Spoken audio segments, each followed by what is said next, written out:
Hey, what's up, everybody? Yeah, I got about a few minutes left, maybe a little bit more. I'm on my lunch, a little late today, but I work 11 to 5:30, so but I wanted to come out here and first of all, I wanted to do this on Sunday when they were actually showing this, but as crazy as it might sound to some people, I do want to come out here and wish the iconic Mickey Mouse a happy 90th birthday. Um, What can I say about this about Mickey that I don't think anybody else, celebrity or otherwise, has said about this character? You know, my family grew up on him. Even when my parents were kids, my mom grew up on him. My dad grew up on him. Even though my dad lived in Kansas, and my mom lived in California, they both watched Mickey Mouse growing up through Disney and Saturday morning through the Wonderful World of Disney, Wonderful World of Color, stuff like that. The Mickey Mouse Club probably the biggest influence in their lives. In fact, um, I showed a magazine to my mom that they brought out on Walt Disney recently, and showed her some of the Musketeers that came out of the new Mickey Mouse Club back in the '90s, and she was kind of surprised by some of who those '90s Musketeers were. You know, it was one to know that you had that group had, you know, members of NSYNC like Justin Timberlake, J.C. Chavez, and several others, and then you had Britney Spears and Christina Aguilera and Carrie Russell, or Kira Russell, I think, and but the one that really surprised her was Ryan Gosling. She couldn't even believe that until she saw the name, and I was surprised too because I pointed it out to her, and she was like, "He was a Mickey Mouse Club," you know. But the two she do to remember were Bobby and Sharon from the original, and when they showed this celebration on Sunday, they brought him out, and she was a little, even though she was tired a little bit, she was surprised to see them and see that they was, you know, even though they were older, they were pretty much who they were before. Um,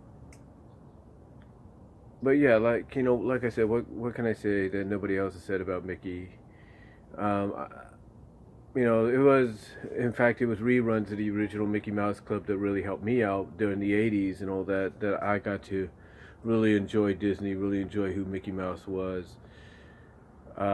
There's a lot of things I remember that were influenced, but you know that Mickey was a part of that I grew up watching. You know, the Disney Channel in its heyday, in its early inception, I should say, had the Mickey Mouse, had Good Morning Mickey, Donald's Quack Attack, Mouse-a-Size, which I grew up on. One of the things I grew up on every morning waking up was Mouse-a-Size. I would wake up early, I would watch it, get ready to go to school. And even when I got older and they would try to rerun it, I would try to watch it sometimes because it was such a nostalgic memory for me. And now we can go here on YouTube and watch maybe the intro, maybe the original pilot. It just brings back so many fond memories. And, you know, again, I grew up on Mickey, and I remember, and one of the things me and my family always watched every Christmas, and we still try to watch it. It's one of our favorites. Is Mickey's Christmas Carol. My mom actually recorded Mickey's Christmas Carol when it premiered on television on NBC back in 1985, I believe, or 1984.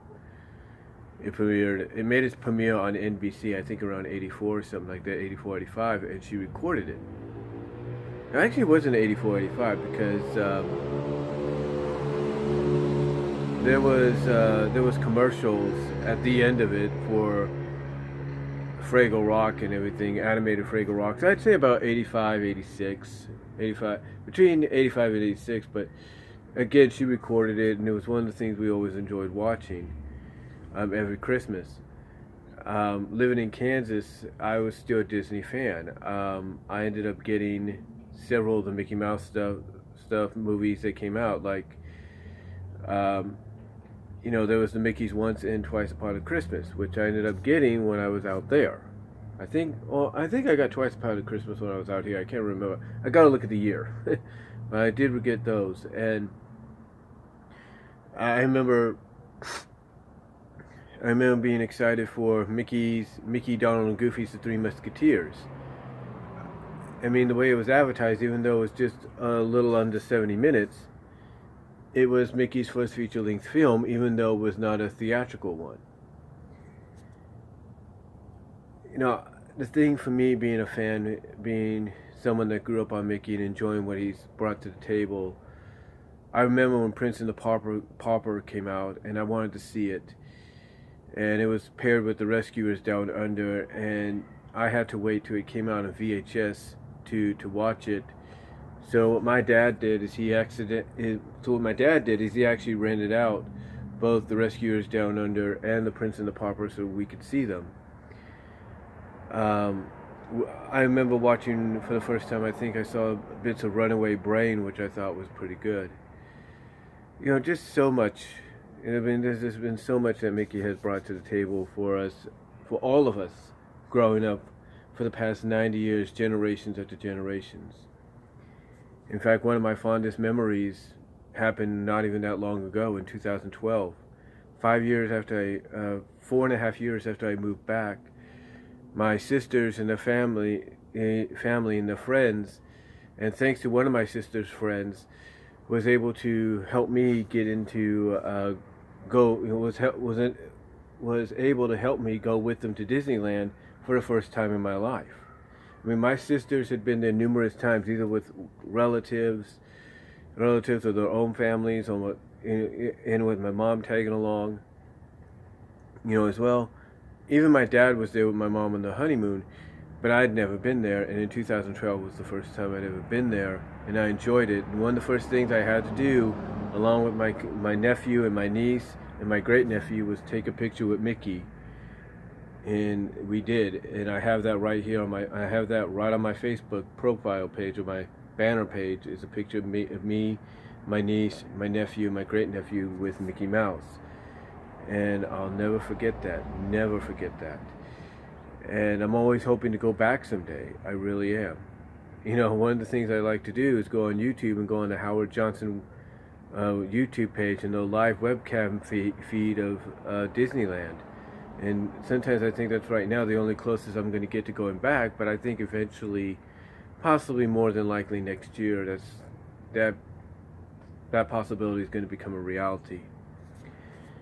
Overall, when I look back at what Mickey has meant to me and my family, it's nothing but with fond memories.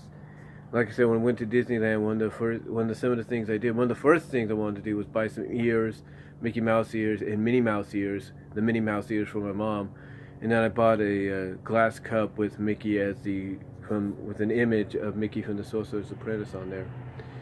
So, yeah, just so many fond memories from what I've watched growing up. From Mouse's Size, Good Morning Mickey, Donald's Quack Attack, to Mousetepiece Theater, who could forget that, where they would do a half-hour segment, you know, talking to, you know, kind of like it's Masterpiece Theater, which you would see on PBS.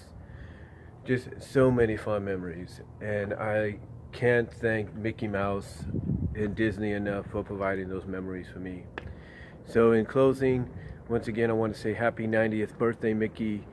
You've brought a lot of fond memories for me and my family, and I hope to see many more to come in the next, I'd say, 90 years. Here's to 90 more, Mickey, and here's to your 110.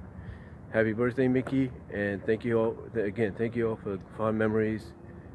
God bless you, and take care.